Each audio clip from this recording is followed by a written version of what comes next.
Del 2007 hacia atrás, 15.000 unidades al año. Hoy día, en los pasados 3 o 4 años, de 1.000 a 1.500 unidades de vivienda nueva al año. El 55% de la construcción es informal, el 70% de la vivienda tiene más de 40 años.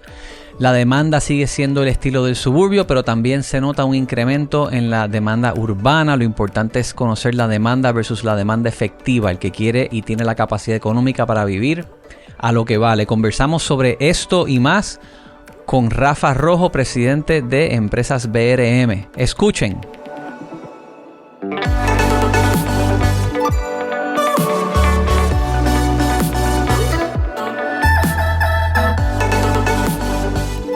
Bienvenidos a este episodio del Urbital Podcast. Me siento hoy con Rafa Rojo, pasado presidente de la Asociación de Constructores de Hogares, presidente de Empresas BRM, una empresa de desarrollo y visionario. Lo he visto compartir mucho sus ideas y su pensar sobre el desarrollo en Puerto Rico. Rafa, gracias por estar aquí. Gracias a ti, Giancarlo. Un placer de verdad que estar aquí en estas facilidades que están preciosas. Te felicito. Estas son de Wilton, pero se escucha la diferencia cuando grabamos aquí versus en cualquier otro lugar. Se nota la calidad. Rafa, como conversamos anteriormente, nosotros lanzamos esta aplicación Urbital para informar a las personas sobre precios de propiedades y hemos creado este podcast como un espacio donde podemos conversar sobre qué le da valor a una propiedad, necesidades de vivienda, dónde una persona quiere vivir, que encuentre su mejor hogar. Y siempre me toco con el tema del futuro del desarrollo en Puerto Rico, la escasez de vivienda y si se va a desarrollar vivienda, hacia dónde la debemos desarrollar y de qué manera. Si es el mismo tipo de suburbio dependiente del automóvil con los locales freestanding o si queremos buscar desarrollos más urbanos y cómo podemos hacer quizás una combinación de ambas. Pero en otras entrevistas que he tenido con Alejandro Longo, que lo conoce muy bien, Claro. Ricardo Álvarez Díaz, se habla de la diferencia entre desarrollar en un área nueva, que es simplemente tener un terreno amplio y limpiarlo y hacer casas o unos walk-ups, un condominio, versus impactar una zona urbana, que es significativamente más costoso. Y veo todas estas discrepancias y limitaciones para mejor desarrollo urbano. Me encantaría tu visión sobre dónde estamos actualmente y el futuro del desarrollo de Puerto Rico, hacia dónde lo debemos de dirigir. Y podemos empezar por donde entiendas. Sí, pues es una pregunta amplia y una de las que más me gusta discutir. Yo creo que el primer paso para poder tener un desarrollo exitoso y para que exista más vivienda y que exista más vivienda quiere decir que haya mejor calidad de vida, o debo decir más opciones para mejorar la calidad de vida de puertorriqueños, es entendiendo qué quiere ese puertorriqueño para mejorar su calidad de vida. Y eso no se puede perder de vista.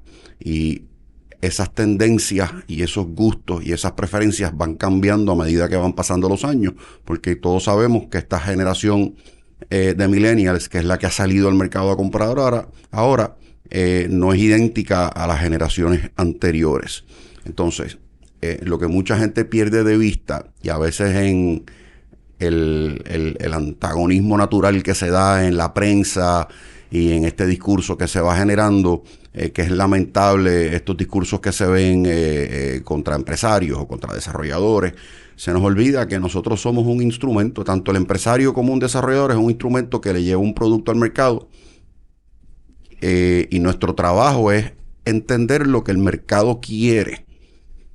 Y yo creo que ahí es donde a veces diferimos con otras visiones que tienden a ser más académicas o que tienden a partir de un deseo personal, a veces de un deseo político, a veces de un deseo ideológico.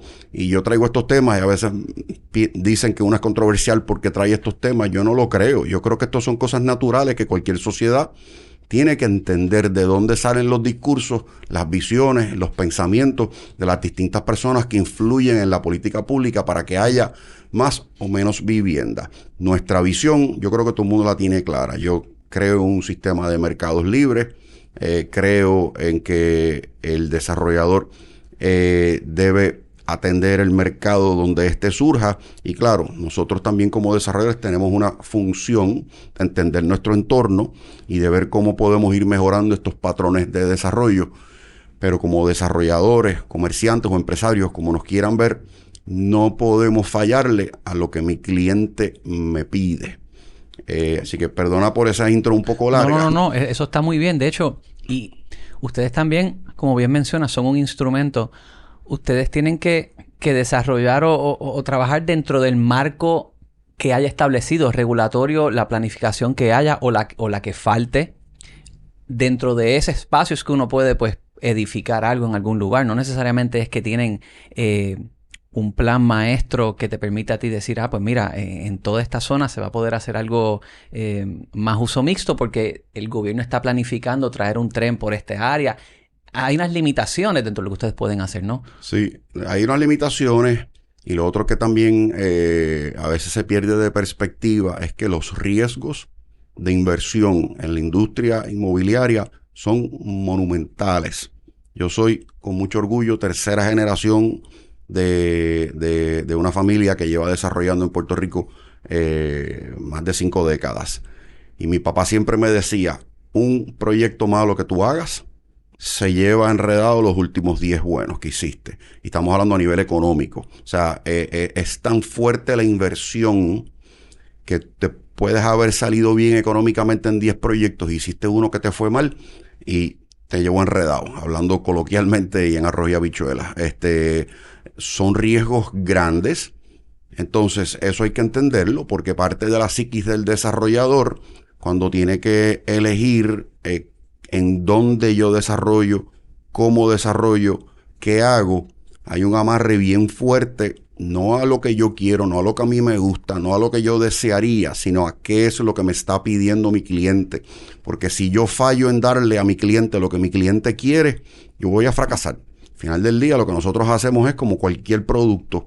Yo hago un producto, mi costo es bien alto y aspiro a encontrar, si es un proyecto de 100 casas, 100 clientes, 200 clientes, 300 clientes.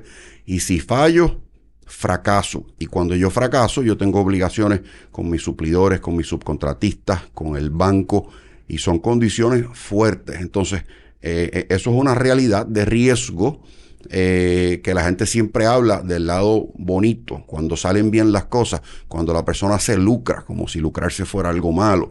Pero nos olvidamos del riesgo para poder llegar a ese punto, del trabajo, del tiempo, de la visión que empezó en un pedazo de papel donde viste una propiedad, donde estudiaste un mercado, visualizaste qué puedes hacer allá adentro, estudiaste reglamentos, las leyes, qué tengo que hacer para cumplir, navegué todas las etapas de planificación, luego las de permiso, para poner la primera piedra y luego entonces empezar la obra. O sea, es un proceso bien complejo, bien difícil, que a los que nos gusta nos encanta y gracias a Dios a mí me gusta y me disfruto el proceso, pero no deja de ser complejo, no deja de ser retante y no deja de ser riesgoso.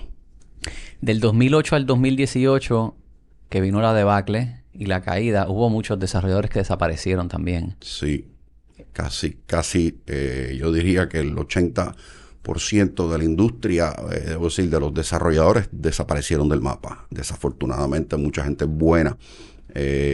Como todo en la vida, hay gente que le cogió en un mal momento, donde a lo mejor en el momento en que te agarró la baja, tenías mucha deuda, y también pues había muchos personajes en esta industria, como pasa en cualquier industria que se calienta, que empieza a atraer inversionistas que no necesariamente tienen el bagaje o el conocimiento o la disciplina para llevar a cabo proyectos de envergadura. Y eso pasó en esta industria como ha pasado en miles de industrias. Pasa en la de tecnología, pasa sí, que todo el mundo ve cuando se calienta y todo el mundo arranca a ver cómo gana un peso en esa industria. Y esas cosas tú las puedes criticar, pero son circunstancias de los mercados libres y tienes que vivir con ellas y aprender a jugar en esos entornos que no son circunstancias perfectas de las economías de mercado, pero yo hasta ahora no he conocido ningún otro sistema que por lo menos yo haya visto que haya logrado mejorar la calidad de vida además de sus ciudadanos, y por eso es que me considero una persona capitalista, centrada en que sí, que la sociedad tiene que estar bien, pero no he conocido un sistema que permita que más gente salga de pobreza, eche para adelante, tenga la libertad de hacer lo que quiere y viva como pueda y como su circunstancia, su esfuerzo le permita. Me estoy yendo por un lado político, pero todo esto está amarrado a un poco las visiones que permiten o no permiten que Puerto Rico tenga más vivienda a tu pregunta inicial. Yendo a ese tema, yo entiendo que también el tema que se habla de la crisis de vivienda es falta de inventario. Había un éxodo, pero igual por 10 años aquí no se hizo un proyecto. O sea, se fueron, como dices, el 80% de los desarrolladores. La gente no habla tampoco de la cantidad de ventas que se iban en short sale. Pueden hablar hoy día de que una persona está flipeando su propiedad y vendiéndola a un inversionista de afuera por mucho dinero, pero no hablan de los docenas de personas que vendieron por debajo de la rueda entre el 2008 y el 2018. Ahora, bajo las circunstancias que estamos hoy, que uno ve mucho edificio abandonado en Santurce, por ejemplo, y podemos hablar un poco de los desarrollos que tengas en tu pipeline, pero hay una diferencia entre el desarrollo nuevo, algo viene por Montelledra Reserve, creo que viene algo nuevo en esa zona. Ok, comparando eso versus rehabilitación urbana, ¿dónde tú estás viendo la demanda? ¿Qué es lo que el cliente está pidiendo? Y ¿cómo incentivamos para que a ustedes sea más costo efectivo, más oportuno hacer el desarrollo urbano de impactar la zona que sale más costoso hoy? ¿Se puede flipear eso para que sea más oportuno y entonces veamos más desarrollo centrado en el urbanismo? Sí. Yo veo demanda en todos los segmentos y tengo que decir que eso es una de las cosas que ha evolucionado.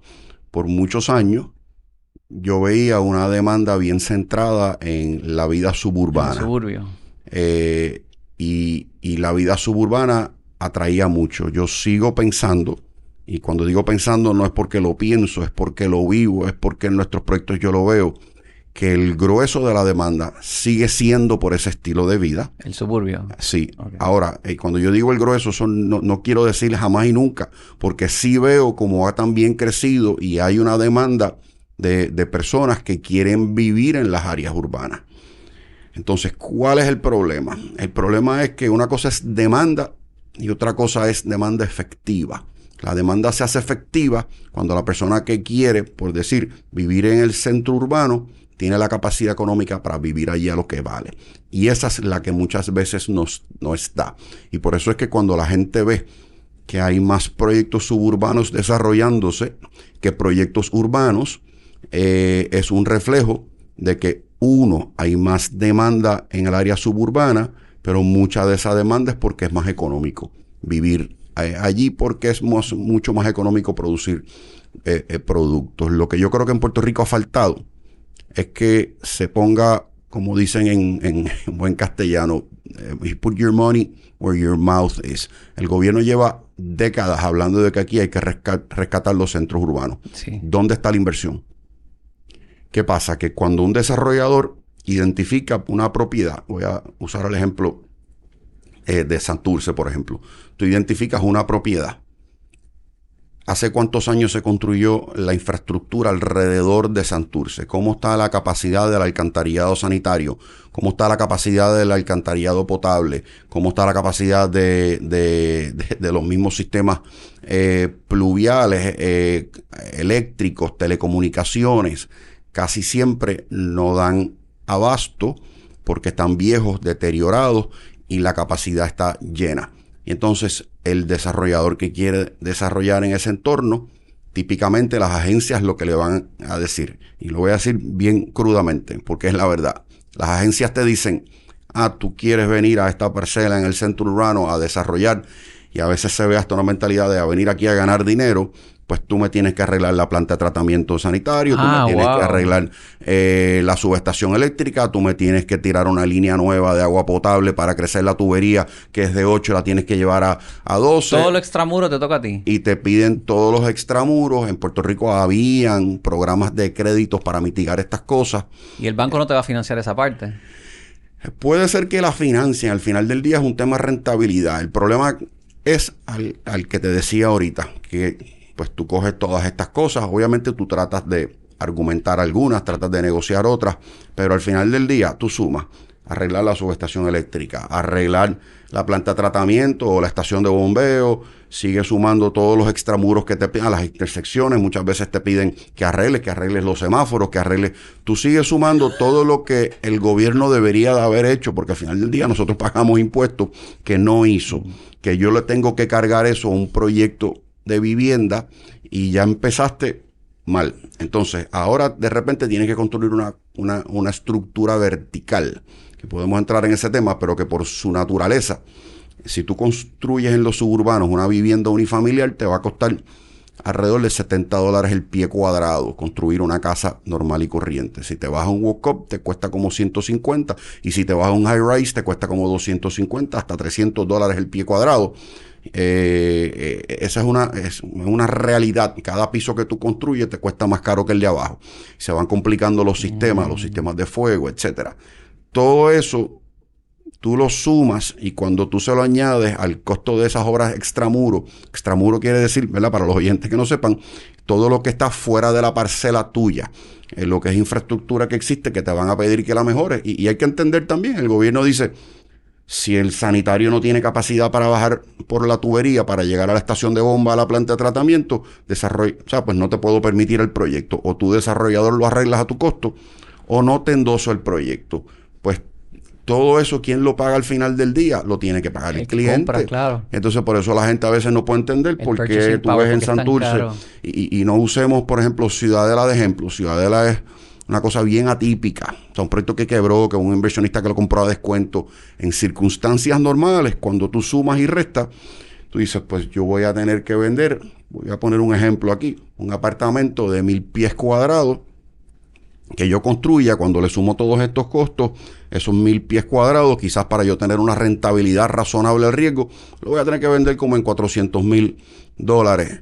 Y ahí es donde el mercado dice, wow, espérate, $400,000 para vivir en 1,000 pies cuadrados en Santurce, y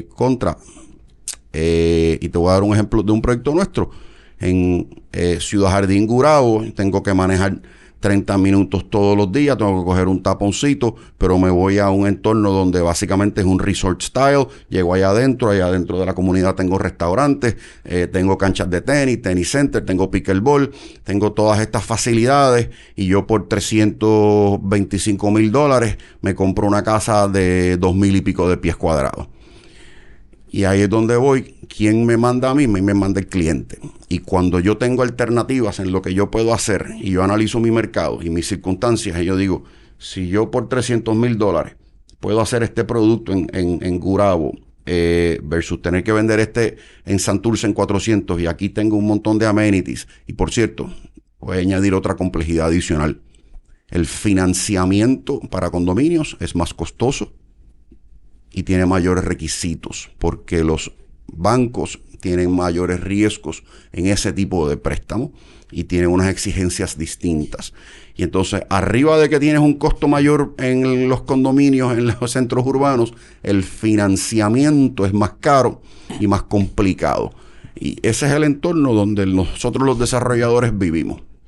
Una pregunta, creo que hay como 8 o 9, quizás más proyectos en condado. Sí. No sé si ustedes tienen alguno de esos. No. ¿Se ponen de acuerdo todos estos desarrollos para que si te van a pedir mejoras extramuro, que quizás como son tantos por economías de escala, pues se los dividen entre todos, o cada uno está every man for himself arreglando extramuro alrededor de su perímetro, y son 10 que no están coordinando ningún esfuerzo? Sí, eso ocurría mucho. Le llamaban, y eran famosos, los combinados. Combinados era eso mismo, que de repente tú tenías 3, 4 desarrolladores en la misma región que entre todos tenían 1,000 unidades que iban a hacer, y había que hacer una serie de mejoras de distintas índoles. Se hacía un MOU entre todos esos desarrolladores, se acordaban unas obras y se hacía mucho de eso. Yo participé de varios combinados. Es una tremenda manera de mejorar una zona. Sí, el problema está en que tiene un riesgo latente. Y de lo que te voy a narrar pasó muchas veces.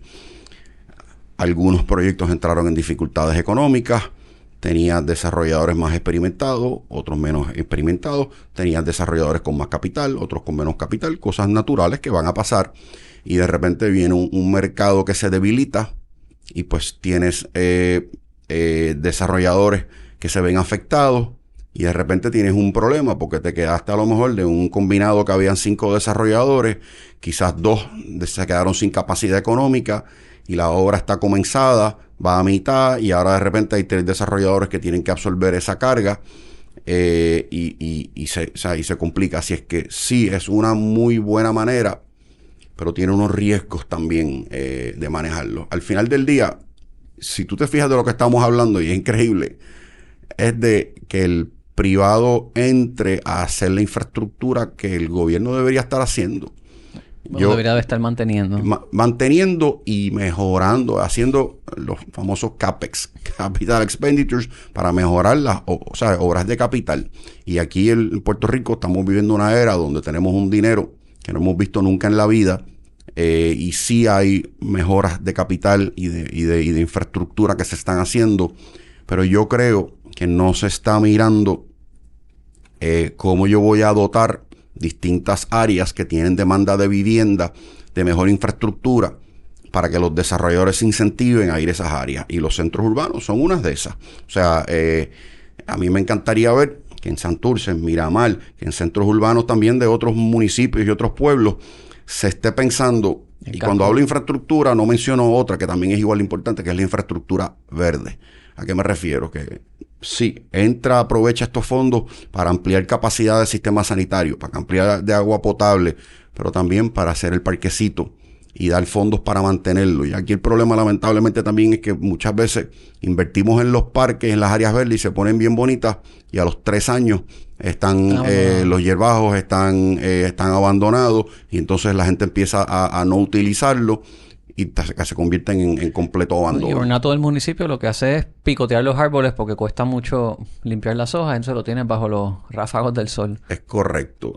O sea, modelos interesantes donde de repente inversión en infraestructura mezclada con algún tipo de incentivo. Y cuando digo incentivo, a mí no me gustan estos incentivos donde se le están dando dinero a las empresas para créditos contributivos. Sí, créditos contributivos puede ser un buen mecanismo, si no se abusa y si está bien pensado y si está bien balanceado. Y ahorita te explico a qué me refiero con eso, pero a lo que me refiero un poquito, yendo al entorno de un centro urbano, es que si tú mezclas un gobierno que está invirtiendo en infraestructura en un área particular, y por otro lado, pues a lo mejor con que tú digas, cualquier desarrollo que venga aquí no va a pagar arbitrios. Los arbitrios son carísimos, es 5% del costo de la obra. Hay que pagarlo, y pagarlo por adelantado del municipio para que te den el permiso de construcción. Eso es obscenamente caro. Pues tú puedes crear distritos donde tú le quites distintos costos, para que entonces de repente el desarrollador diga, wow, mira, ya la infraestructura está, todos esos costos que yo iba a tener no los tengo que hacer. Mira, los arbitrios a lo mejor no me los eliminas, pero me los reduces. Pues espérate, que ahora de repente la propiedad que yo te hablé ahorita, que tendría que vender en 400 o 500 mil dólares, mira, si yo bajé todos estos costos, yo la voy a poder vender en 250 mil, voy a tener o 300 mil, voy a tener más mercado, me lanzo y cojo el riesgo y me tiro a hacer ese proyecto. Pero aquí no se ha hablado, y cuando tú escuchas a muchas figuras alrededor del mundo de las bienes raíces o de la planificación o del sistema de permisos, que hablan de la queja de los desarrolladores porque hacen esto y esto y esto, se queda ahí y no pasan al otro lado. Hay razones particulares, hay razones precisas, y estoy describiendo un montón de ellas, y hay montones más. Podemos estar 3 horas aquí hablando de cuáles son ellas.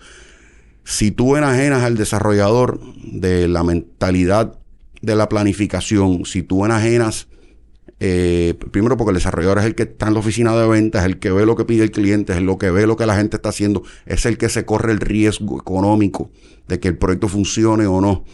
Si tú enajenas el mercado, y el mercado es una palabra que para muchos suena como algo muy abstracto, el mercado es qué quiere la gente. Y si lo que la gente quiere no está alineado como lo que yo, agencia de permisos o agencia de planificación, pienso que es lo correcto, pues entonces tú vas a tener que crear incentivos para modificar esas conductas. Yo pienso que hay que tener mucho cuidado con eso porque no es fácil y la gente pues, quiere lo que quiere y busca el estilo de vida. Y en una isla, y aquí voy a un punto bien importante, y en una isla donde es bien fácil montarse en un avión de JetBlue, irte a buscar lo que tú quieres en destinos como Florida, como Texas, como Nueva York y muchos más que todos sabemos, donde nosotros tenemos todos parientes viviendo, se te van y buscan esa calidad de vida. Y no es casualidad, y muchas de las familias que se han ido de Puerto Rico son familias con capacidad productiva, pudientes. ¿Y por qué se van algunas de ellas? No porque no tengan la capacidad de generar ingresos aquí, es porque no encuentran aquí la calidad de vida que están buscando. Y estoy generalizando, hay casos particulares, gente con temas de enfermedad, gente que se van porque no tienen empleo, pero la gente que se va porque no encuentra aquí la calidad de vida y van allá a Orlando y viven fascinados en un sistema que funciona, donde hay infraestructura moderna, donde se mantienen las cosas, aquí tenemos que ofrecer ese estilo de vida.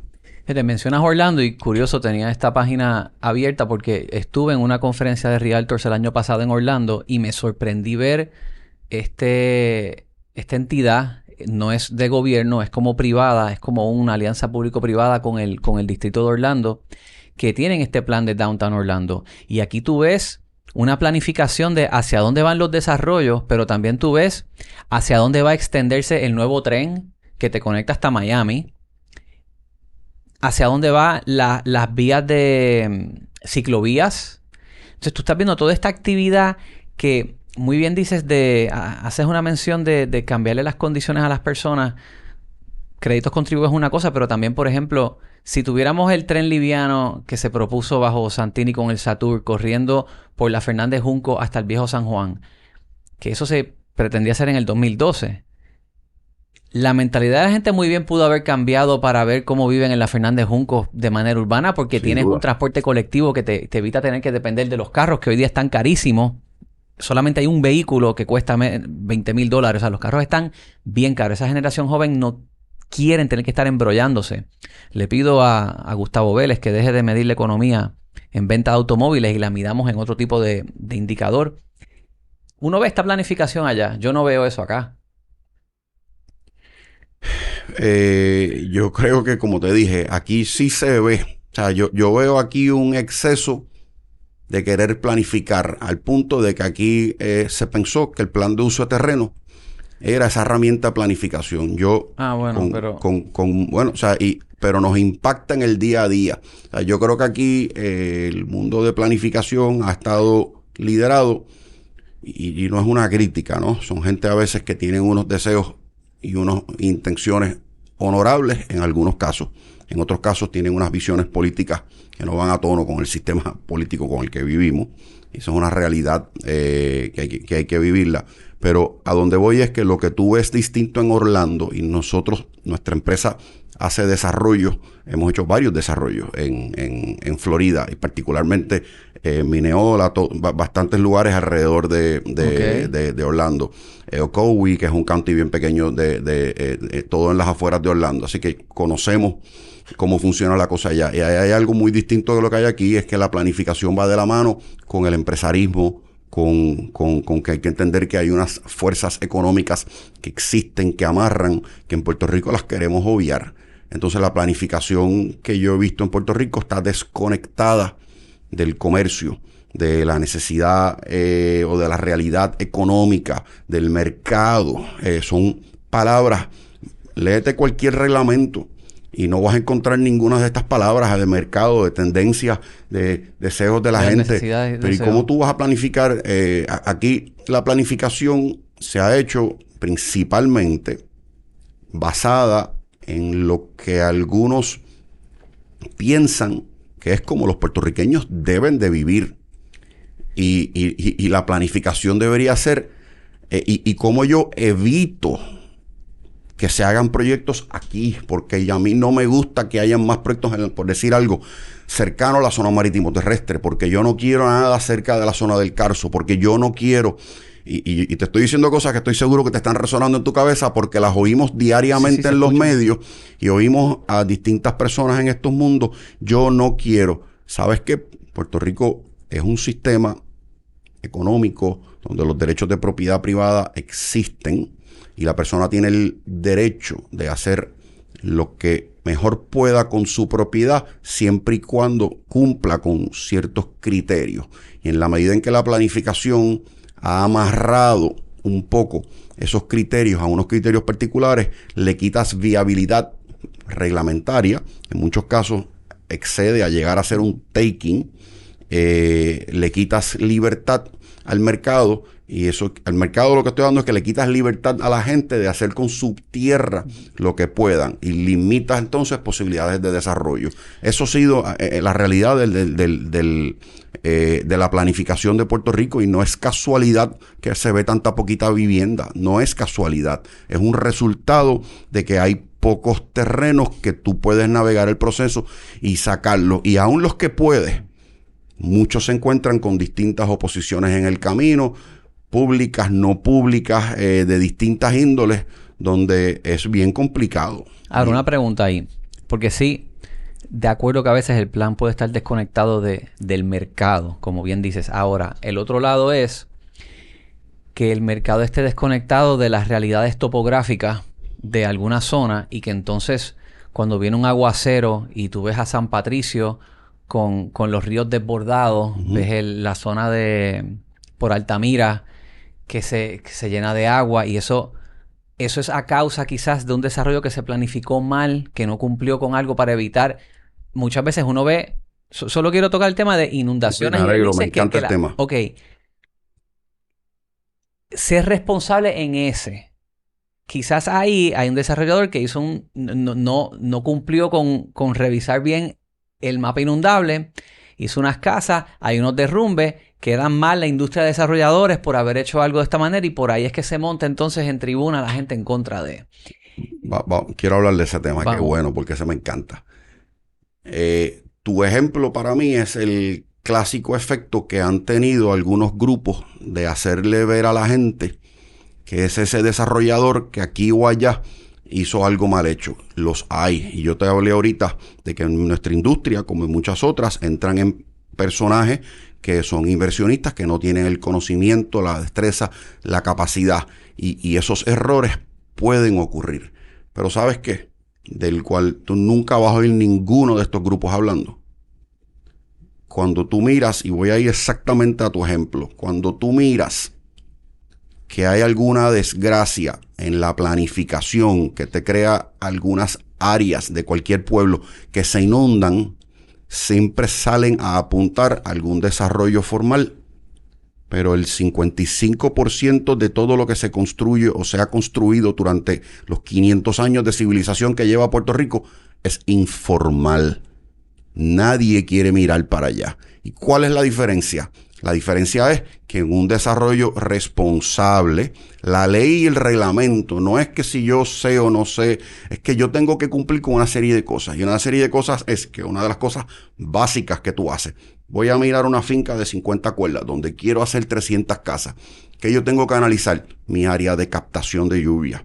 ¿Cuánta lluvia le hay? ¿De dónde vienen los flujos de aguas arriba?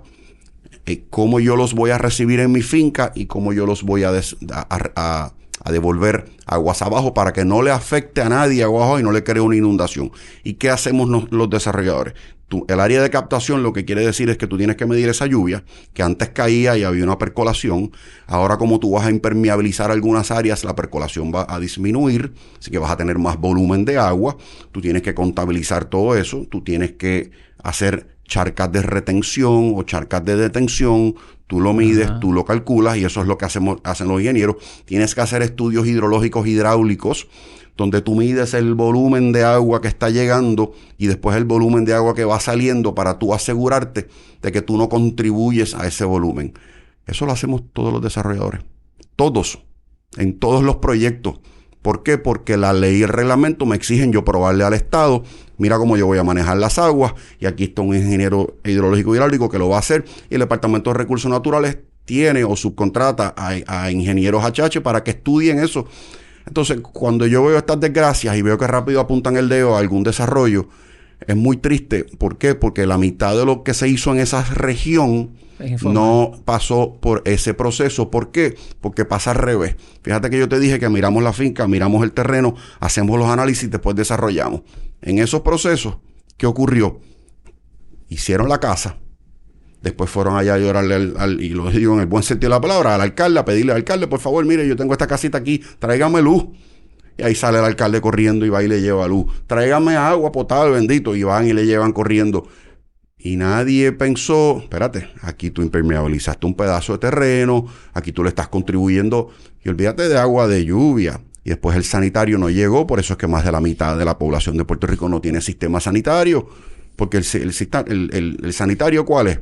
Hicieron un pozo séptico. Estoy haciendo cuota aquí para los que están oyendo. Pozo séptico.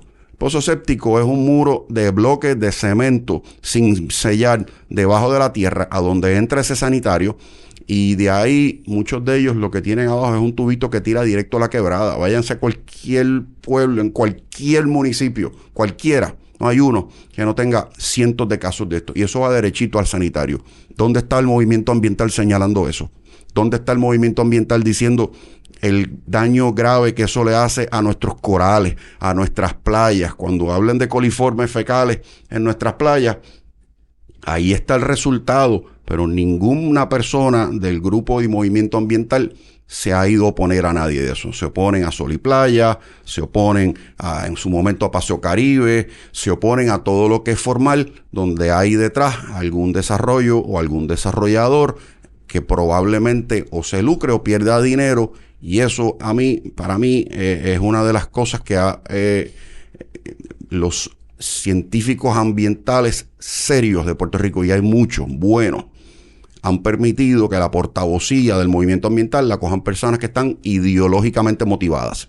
No es casualidad que miran para el lado cuando los desastres ambientales son 55% de las personas. Vaya jobo. Allá de Jobos es el mejor ejemplo. Yo escribí una columna sobre ese tema. Esa es la realidad de todo Puerto Rico. Cuando entre una tormenta por ahí, todo eso arrastre y llegue a las casas que están bien hechas, ¿cuál es el responsable? Es correcto. Y entonces, lamentablemente, el haber restringido el sistema de planificación y permisos de Puerto Rico te crea que las personas tienen dos válvulas de escape. O hacen lo que le da la gana, donde le da la gana o donde pueden, que muchas veces son en un cantito de tierra que le dejó el abuelo o el papá al lado en el barrio donde viven y se hizo su propia casa sin ningún tipo de planificación. O si no, es JetBlue. Me monté en el avión y me fui a Florida y me fui de Puerto Rico. Te voy a dar un dato bien importante. El 70% de toda la vivienda en Puerto Rico tiene más de 40 años de construida. Wow. Tú hiciste un podcast hablando de los estorbos públicos y hay muchos que creen que esa es la solución de todos los problemas de vivienda en Puerto Rico. Pues claro, vamos a hacer un retrofit a todas esas casas y ya se resolvió el problema y las metes a la gente allí. Nosotros en nuestra empresa hicimos una encuesta hace poco y eso es una buena solución. No quiero dejar pasar eso por alto. Yo estoy de acuerdo, pero esa no es la solución que resuelve todo. ¿Por qué? Porque hay muchas urbanizaciones, y tengo algunas en mente, pero no quiero desmerecerlas, así que no voy pero todos conocemos urbanizaciones bien antiguas que se hicieron por muchos años. Cupey tiene un montón. Cupey tiene un montón, sí, es un buen ejemplo, tiene un montón. ¿Qué pasa? Como yo te dije, nosotros los desarrolladores necesitamos entender qué quiere mi cliente, y nosotros muchas veces hacemos focus groups cuando estamos viendo una propiedad para ver el mercado que yo creo que tengo aquí, qué está buscando, porque esas necesidades cambian. Y nosotros hicimos reciente una encuesta, yo hice una presentación en el Congreso de Vivienda donde develamos los resultados. Las dos cosas que más busca un puertorriqueño cuando se quiere mudar a una vivienda nueva, lo tercero es que se fijan en la casa. Lo primero es control de acceso, porque aquí hay un miedo por la seguridad grande en la población. Y lo segundo es la comunidad. ¿Y qué es lo que quieren decir con comunidad? Tiene parquecitos, tiene clubhouse, tiene un gym, tiene canchas de X o de Y o de Z. ¿Y qué están pensando? En su cabeza está Yo quiero que mi hijo pueda corretear en bicicleta por la urbanización sin yo tener miedo de que le va a pasar algo, de que hay ciertos controles. Yo quiero poder levantarme tempranito, ir al gym sin tener que montarme en el carro y salir de una urbanización y virar para atrás, ir al gym y virar para atrás. Yo quiero ir a jugar tenis por las tardes o ir a jugar hay un montón de modalidades hoy en día, pickleball, pádel, beach tenis. Eso es lo que buscan. Entonces, si la solución de la vivienda en la cabeza de algunos es haz retrofit a estas casas y las metes a las personas, eso es tratar a la gente como reces, eso es obviar los intereses y el mercado, y no te esté extraño después que se montó en JetBlue y se fue a Florida y vive en una comunidad donde tiene beach tenis, donde tiene todas las cosas formidables que existen hoy en día, que te ofrece un mercado y que te ofrece la oferta nueva. Hay que estar bien pendiente cuando personas que influyen en el sistema de planificación y permisos en Puerto Rico, todo lo que proponen es evitar. Aquí no se puede. Aquí te tienes que separar más. Acá tienes que estar más limitado. Tienes que hacer menos huella dentro de la parcela que tú tienes. Todo eso son cosas que inhiben el mejor uso de la propiedad privada de las personas.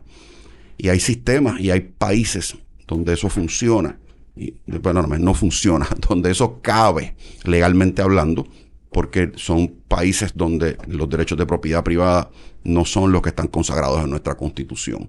Así que, ojo, cuando hay personas que quieren influir en nuestro sistema con ideas que vienen de países que no se adaptan a países donde los derechos de propiedad privada son sagrados. Así que, y vuelvo, y a veces dicen que uno es controversial cuando trae estas cosas, pero esa es la realidad. Hay muchas personas que creen en estas cosas, que influyen en las leyes, en los permisos, en los reglamentos, y aquí lo que pasa es que no tenemos un mercado suficientemente capaz. Pero si aquí llevaran el plan de uso de terreno a un tribunal, yo te garantizo que ese tribunal, que ese plan de uso lo revocarían. Es un taking aquí. Y la mayoría de la gente que son dueños de propiedades no se han dado cuenta cómo les limitaron sus derechos de propiedad privada con ese plan de uso. Tocas un buen punto con lo de los estorbos públicos. No se le puede decir a la gente vete a vivir ahí, hay que ver lo que necesitan. Ahora vamos a tocar un tema sobre el otro grupo de personas que necesita vivienda pública. Estuve caminando el casco de Río Piedras hace poco y veo este nuevo edificio que están haciendo que parece un condominio espectacular de vivienda. Yo dije, wow, o sea, yo viviría ahí. Pregunto allí y es un desarrollo de Plan 8. No sé si conoces el condominio que te estoy hablando, pero hay un edificio que está haciendo justo por el Paseo de Diego. No conozco ese particular, pero conozco obviamente el modelo de Plan 8 y hay varios otros modelos que... Sobre vivienda pública y Plan 8. ¿Has trabajado proyectos de esos o no? Hemos trabajado muchos proyectos de vivienda de interés social. Ok. Pero no de Plan 8. Ok. ¿Y esa demanda, cómo está actualmente y qué desarrollos hay ahí? Muy poco. Insaciable esa demanda. Me parece curioso. Aquí hay un modelo que es un modelo que en Estados Unidos se hace mucho y para Puerto Rico hay fondos destinados, que es el LIHTC, Low Income Housing Tax Credit Project. Y ahora con los fondos que le han destinado a Puerto Rico, hay muchos fondos para este tipo de proyectos.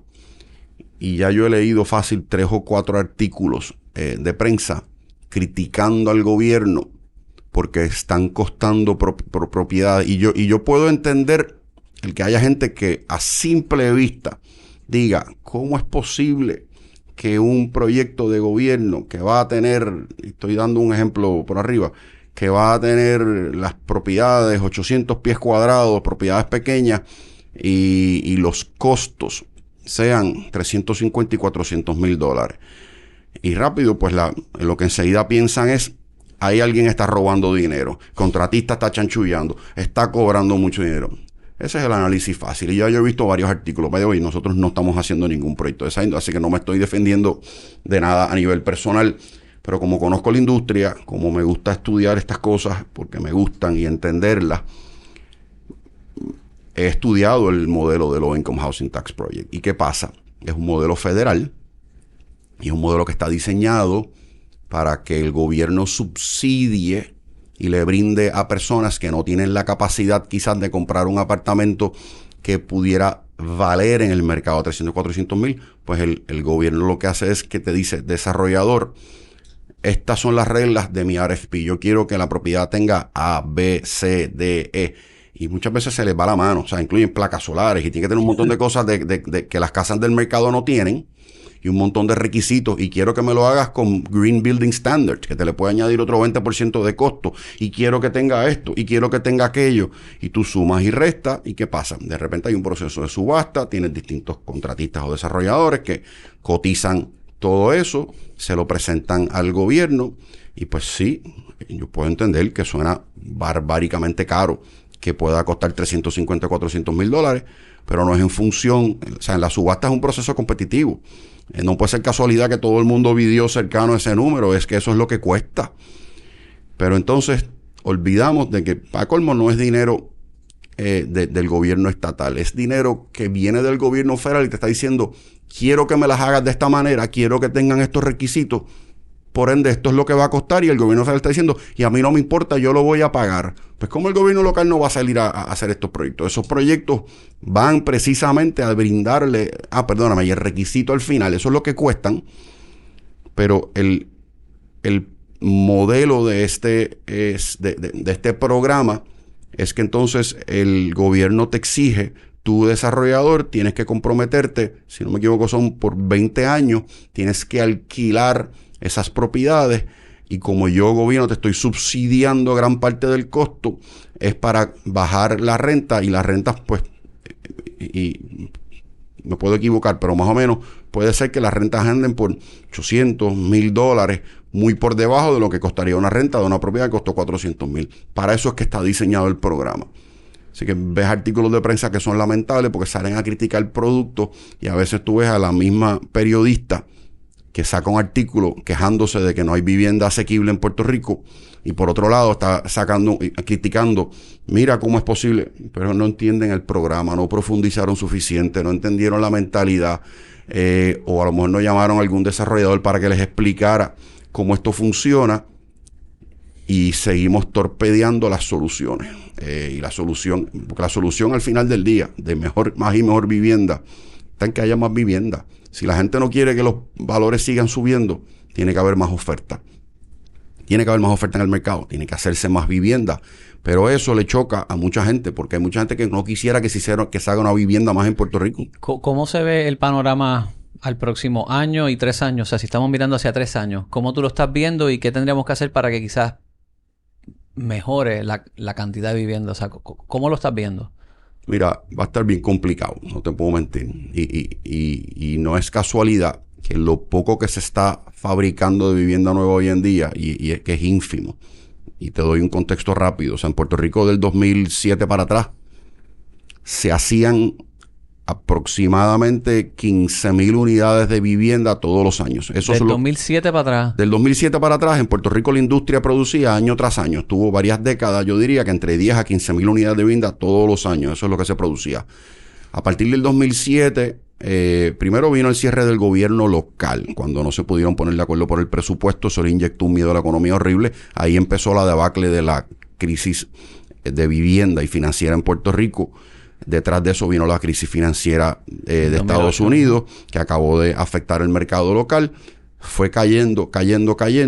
Y mira qué curioso que estos últimos 4 años, que algunos por ahí dicen que ha habido una bonanza en la industria de bienes raíces, de vivienda nueva, lo que se han estado vendiendo es entre 1,500 a 1,000 unidades al año de vivienda nueva.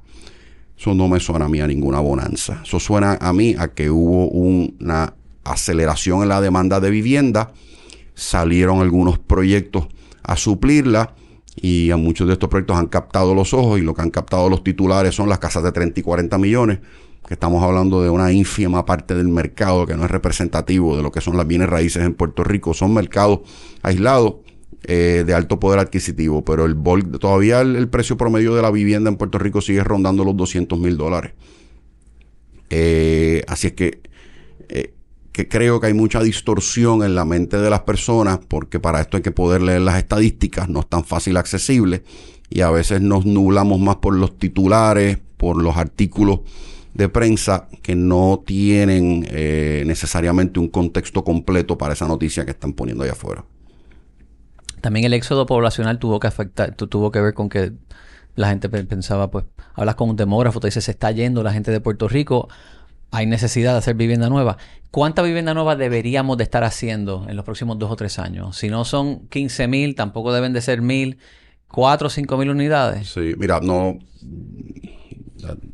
tengo todos los elementos correctos para darte la respuesta correcta.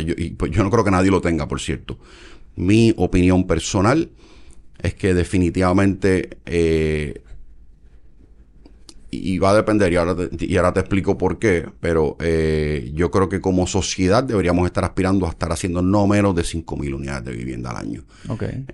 Y como sociedad, yo creo que deberíamos estar haciendo todo lo posible que está en nuestras manos por hacerle atractivo a todos los puertorriqueños que se quieren ir, a que no se vayan, y a muchos de los que se fueron a que vuelvan. Y no estamos haciendo nada para eso. Hay mucho puertorriqueño que está siendo sumamente exitoso fuera de Puerto Rico, que añora estar de vuelta aquí con su familia y no vienen porque no encuentran ese lugar donde le pueden ofrecer a su familia lo que encontraron allá. Y tú tienes que conocer casos, y yo conozco muchos casos donde familias se han ido, a lo mejor terminaron de estudios universitarios, se educaron bien, y ese talento y ese valor se lo están dando a la sociedad, ya sea en Miami, ya sea en Orlando, en otros lados. Se acostumbraron a una calidad de vida excepcional porque viven en unas casas chulísimas, en unas comunidades espectaculares. Y tú decirle a esa familia, vuelve aquí a reunirte con tu familia, con tus padres, con tus hermanos, con todo el mundo. Pero es que yo tengo aquí una calidad de vida espectacular, y no viran para atrás. Y entonces, a la que no acabamos de entender de que ahí el desarrollo nuevo tiene un rol importantísimo en cómo conquistamos a esa gente a que vuelvan.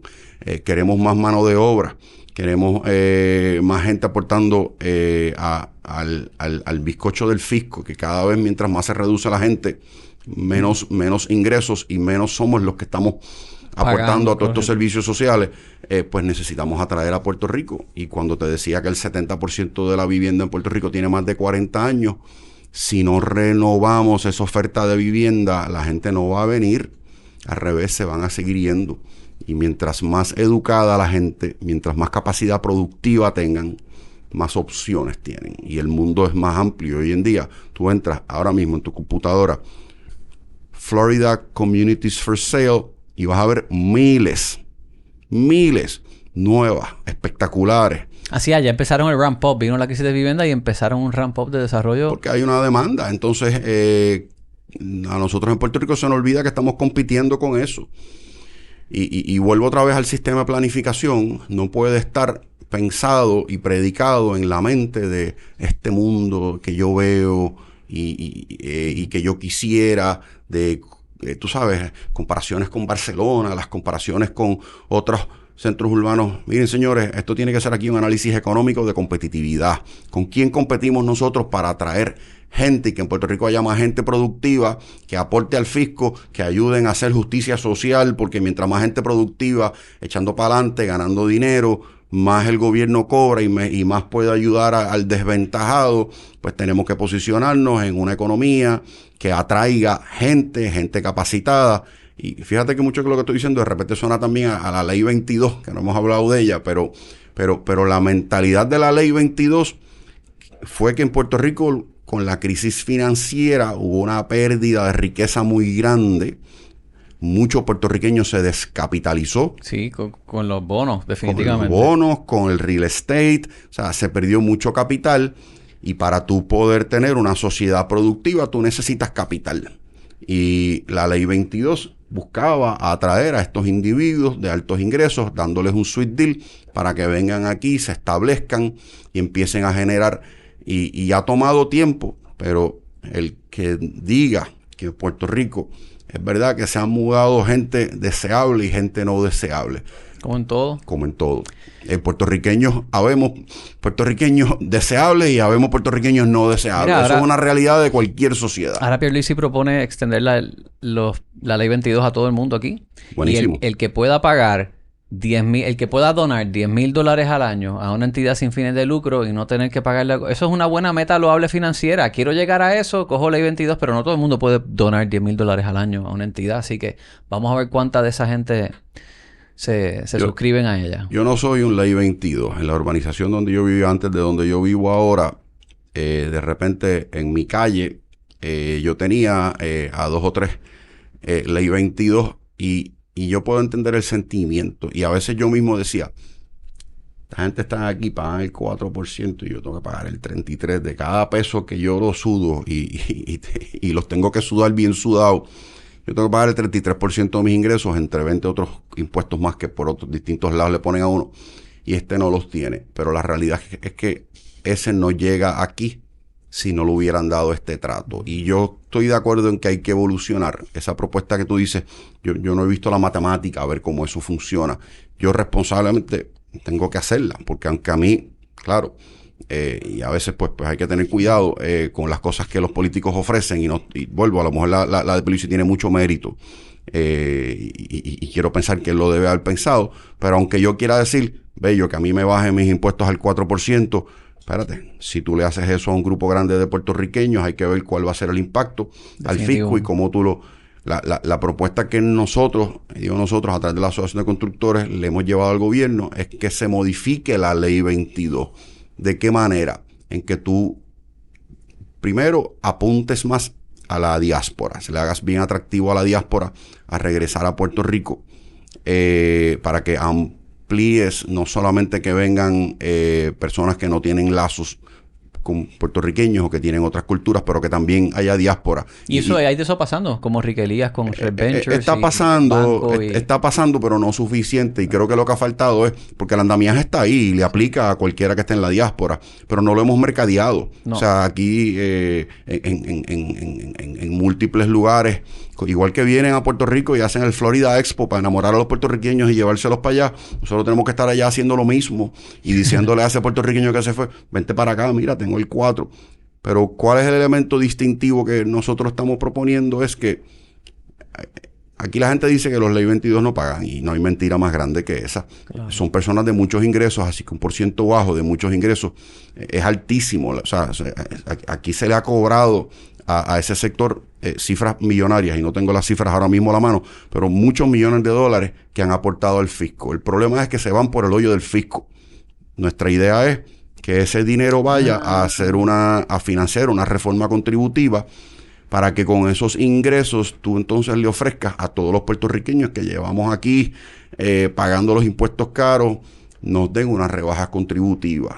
Y entonces yo pensaría que eso es para un político simpático, porque lo que le vas a decir, particularmente si eres un político que cree en los beneficios de la Ley 22, de repente el puertorriqueño dice, wow, espérate, ahora entiendo, ahora es americano, sí, paga menos que yo, pero con lo que paga yo voy a pagar menos. Eso de repente, puede ser más viable que simplemente darle la 22 a todo el que la cualifique. Fíjate, interesante propuesta. Sí, y es frustrante cuando se hemos socializado a mucha gente en el círculo político y no ha caminado. Oye, esa me gustó a mí. Sí, yo creo que sería atractivo para todo el mundo. Y yo pienso que vuelvo políticamente, porque fíjate que el gobierno ha defendido la Ley 22. Y la defienden porque saben que al final del día produce buen ingreso para el fisco. Pero hay gente que no entiende esto. ¿Por qué no darle la vuelta a esa ley y buscarle esta alternativa para que la gente pueda entonces sentir el beneficio directo? Porque el problema es que el beneficio está, pero la gente no lo ve. Y entonces, claro, hay siempre va a haber gente que vive de la envidia y que le molesta que hayan personas que ganen estas cifras extraordinarias de dinero y puedan comprarse casa de 30 millones de pesos, que ya quisiera mucha gente, ya quisiera yo también. Yo no me puedo pagar, gracias a Dios me va muy bien y yo no me quejo, pero no me podría ganar ni de 30, ni de 15, ni de 10, no tengo dinero para eso. Pero a mí, pues en mi caso, no me causa envidia que venga gente aquí que tenga un poder adquisitivo mayor. Incluso yo lo veo del punto de vista que es lo que ha estado empezando a ocurrir. Muchos de estos Ley 22 le tomó tiempo porque llegan unas culturas distintas, a un sitio diferente, pero ha habido de algunos una integración donde están participando en negocios, donde están invirtiendo en negocios importantes porque tienen unas capacidades económicas más grandes. hay personas que piensan, pero eso es malo, porque tú estás compitiendo conmigo y tiene más bolsillo que yo. Y lo puedo entender, pero Puerto Rico necesita capital para superarse. Puerto Rico necesita más creación de empleo. Y para tú crear empleo necesitas más inversión, más negocio, y creciendo. Y lo que tenemos es que buscar cómo atraemos a los buenos, porque igual hay gente con quien yo no me haría ningún negocio. Conozco varios. Ley 22 que yo no haría ningún negocio. Pero hay otros que sí. Incluso hay uno en particular que es, y lo digo aquí, nuestra empresa es una de los socios de Ron del Barrilito, y en Ron del Barrilito habemos 2 grupos puertorriqueños y hay un Ley 22 que coinvirtió con nosotros para rescatar una de las marcas más antiguas de Puerto Rico. Y esa es la dinámica que una Ley 22 permite, que no tanto a veces se habla, pero que permite reforzar esfuerzos con gente que está bien capitalizada, que tiene unas tolerancias por unos riesgos grandes de apostar. Si miramos el Normandy, por ejemplo, sacando al lado un momento... Yo tengo un episodio de implosionar el Normandy. Así pues sacando un poco al lado ese debate que existe, que si es histórico, que no, que se tumbe o no, hubo un Ley 22 con la capacidad económica de atreverse a invertir en un proyecto como eso. Y eso es importante y eso hace falta en Puerto Rico. Sí, ahora yo creo que ese proyecto, hay otro episodio de eso por ahí, pero mi opinión personal es que eso es un estorbo que deberíamos de implosionar y abrir ese parque a algo más comunal. Rafa, gracias por tu insumo, por participar, de verdad que fue muy enriquecedor. Compartes unos datos que voy a estar ahora depurando para hacerlo más accesible y visual. Espero que podamos hacer otro conversatorio quizás con algunas otras personas de diferentes pensares y tener una dinámica constructiva sobre el futuro de Puerto Rico. Encantado de estar aquí, de compartir un rato contigo y siempre dispuesto a hablar de las cosas y para que sirvan para ir mejorando como sociedad. Tenemos mucho por mejorar. Yo soy fanático de Puerto Rico, me encanta vivir aquí, me encanta aportar a mejorar las condiciones de calidad de vida de los puertorriqueños. Así que gracias por tu invitación. Llévatelo, Wilton.